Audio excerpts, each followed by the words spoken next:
I yield back. Gentleman yields back. The ranking member is recognized for an opening statement. Thank you very much, Mr. Chairman, and thanks to Mr. Fry for bringing his legislation forward. What happened to Kayla Hamilton was a devastating tragedy and a horrific, outrageous crime. And I can tell you there's no heartbreak like the heartbreak of losing your child. Of course, as our colleagues often tell us, after another mass shooting in an elementary school, like in Newtown, Connecticut, or Uvalde, Texas, or a high school like in Parkland, Florida, the occurrence of a human catastrophe does not compel a specific public policy answer.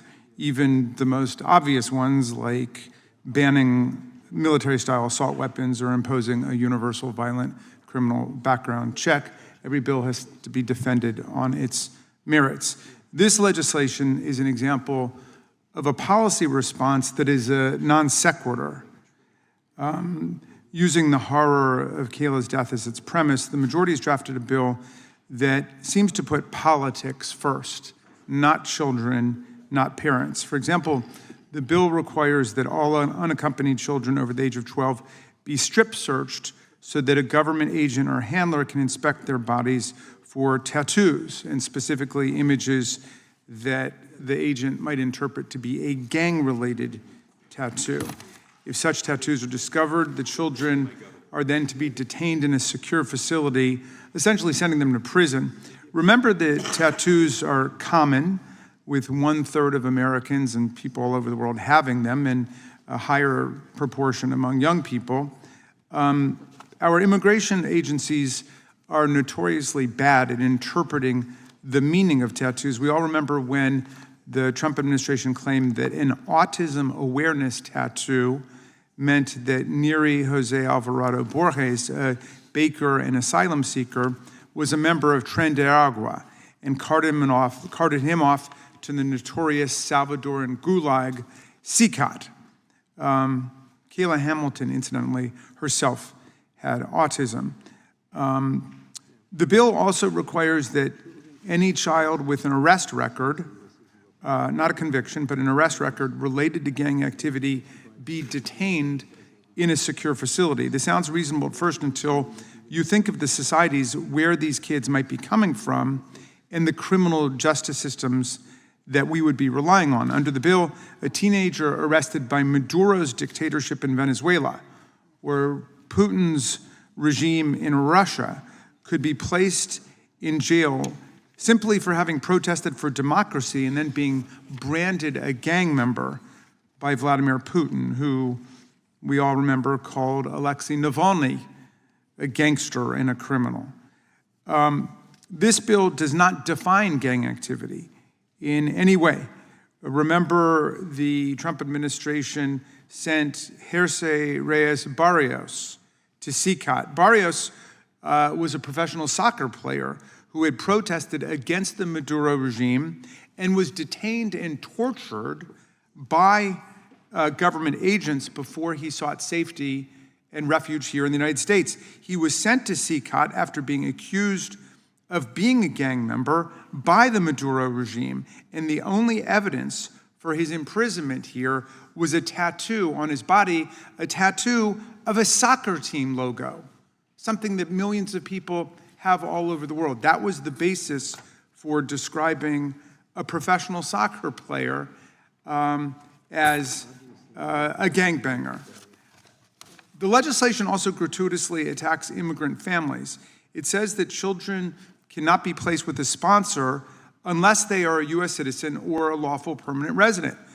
But this flies in the face of the American legal standard, which is what is actually in the best interests of the child. Children should be placed with the adults who are best positioned to take care of them and to raise them. But this bill prohibits family members who are lawfully in the United States to take custody of the kids if they are H-1B visa holders, for example, or refugees, or here on a student visa, or they're here on any of a number of different lawful statuses. This straitjacket provision will deny kids the ability to go to loving homes and force them, undoubtedly, to languish sometimes in government custody for months, even if there are ready and willing family members wanting to take them in. If that's not putting politics over the interests of kids, I don't know what is. The subtitle of the bill claims its purpose is to enhance efforts to combat the trafficking of children. How does it help stop child trafficking, to subject children to strip searches and force them to remain in government custody when loving family members are ready and willing to take them in? Finally, the test right now of our commitment to protect children is whether we will stand by the broad public demand for the immediate release of the complete Epstein file. The President of the United States, who was Epstein's best friend for more than a decade, once demanded the release of the file, but he now seeks to cover it up and calls the child trafficking scheme a hoax and totally irrelevant. After Ghislaine Maxwell was subpoenaed to testify on this hallway by the Oversight Committee, Deputy Attorney General Todd Blanche was sent to interview her, this convicted felony sex offender, Epstein's partner in human trafficking and serial liar, not to gain new information about the case, but to try to exonerate Trump, whose name is apparently all over the Epstein files. It was clear from the interview, Mr. Blanche believes he is still acting as Donald Trump's personal criminal defense lawyer. He's certainly not acting as a public official representing the best interests of the American people. Following the conversation, Ms. Maxwell, who is seeking a pardon and clemency from President Trump for her sordid crimes, was moved almost overnight to a federal minimum security prison, colloquially known as Club Fed. This is a prison that does not normally accept felony sex offenders at all.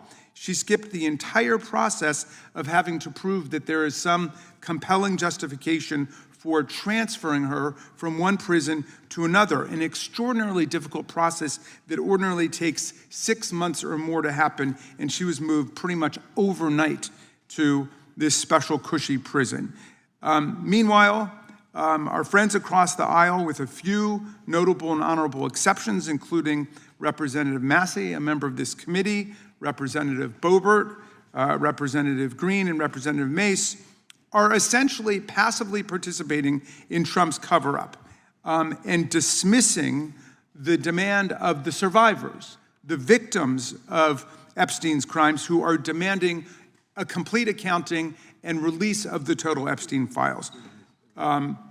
So I want to commend our colleagues, both on the Democratic side and the Republican side, who have signed on to the discharge petition, for standing up for the victims, standing up for the survivors, and having the courage of their convictions to stand up in the face of this bizarre U-turn in the president's position. If the majority wants to combat child trafficking, let's start by ensuring total transparency and accountability for one of the most prolific and horrifying sex trafficking rings in the 21st century. We must make it clear to anyone who participates in the exploitation and trafficking of children, regardless of their position or their political party, they will be held accountable. Petition. I yield back to you, Mr. Chairman. Gentleman yields back. Without objection, all other opening statements will be included in the record. The chair recognizes the gentleman from South Carolina to offer an amendment in the nature of a substitute.